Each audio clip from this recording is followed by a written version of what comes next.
This essay example, as well as thousands of others, is available in text format on our website for free and without registration. Simply Google Ivy Panda Free Essays.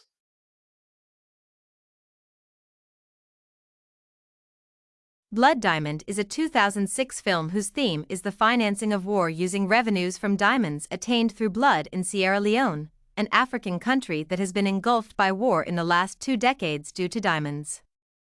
Blood diamonds are diamonds mined from war zones through the killing and enslavement of people to work in the mines and then sold to finance the war in the same areas.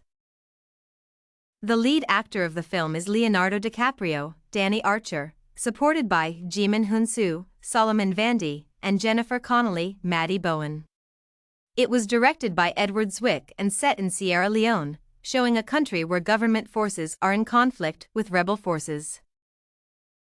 The film starts with the capture of Solomon Vandy, a mend fisherman, by rebels so that he can work in the mines to get diamonds, which the rebels trade to get funds for the war while the workers get nothing.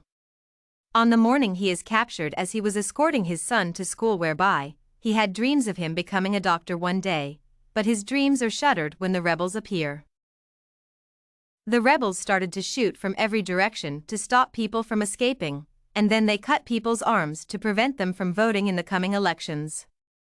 At this time, Vandy is captured. At the mines, Solomon gets a large diamond, which he tries to hide in the bushes. The captain sees him, and before he gets to him, government forces attack, and they are all arrested and taken to Freetown, the capital city of the country. Danny Archer, a white and former army soldier born in Zimbabwe, exchanges war arms for diamonds with the rebels. One day he is found with the diamonds in Liberia while on his way to deliver them to South Africa to Colonel Coetzee, his former army commander, who in turn sells them to Van de Kaap, the chief executive of a diamond company in South Africa. In prison, he listens to the captain questioning Vandy about the diamond, and when he is released, he arranges for him to be released too so that he would sell him the diamond. Danny promises Vandy that he will help him find his family, which was displaced during the war, in return for the diamond. They look for an American journalist, Maddie Bowen, who can help them get to his family, but for a price. Bowen refuses to help Danny until he agrees to give her information about the diamond business, which she will publish so as to stop the trade. Danny agrees to the deal and gives her information about the South African company. She manages to get transport to take them to Kono, where the diamond is hidden, but before they leave, she takes them to a United Nations camp to find Vandy's family. The daughters and the mother are there, but Dia, his son, is missing. He is informed that the rebels took him away. Their journey to Kono is not an easy one because on the way they are attacked by the rebels, but they are able to escape, and also it was tiring because they had to walk up and down the hills and valleys of Africa's landscape. They eventually arrive at the mining camp where Vandy hid the diamond, and at this point he is united with his young rebel now son, who had been completely brainwashed, and he was even ready to kill his father. It is a painful moment as Vandy tries to get his son to remember him. He also encounters Captain Poison, who instructs him to get the diamond for him or else he will kill his son.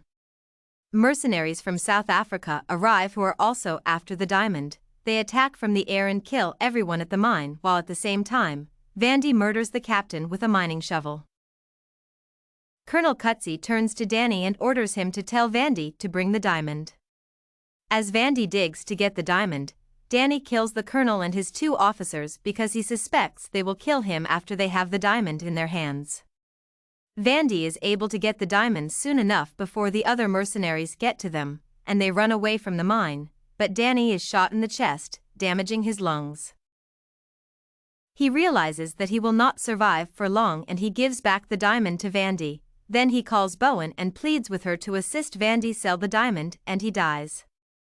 The film ends with a meeting in South Africa in which the Kimberley Process Certification Scheme is signed, an event that actually occurred in the year 2000 in Kimberley, South Africa. This film clearly tackles the issue of ethics and the causes of conflict in life by specifically showing how resources are used to finance conflict, especially in African countries, leading to the destruction of people's life and their families.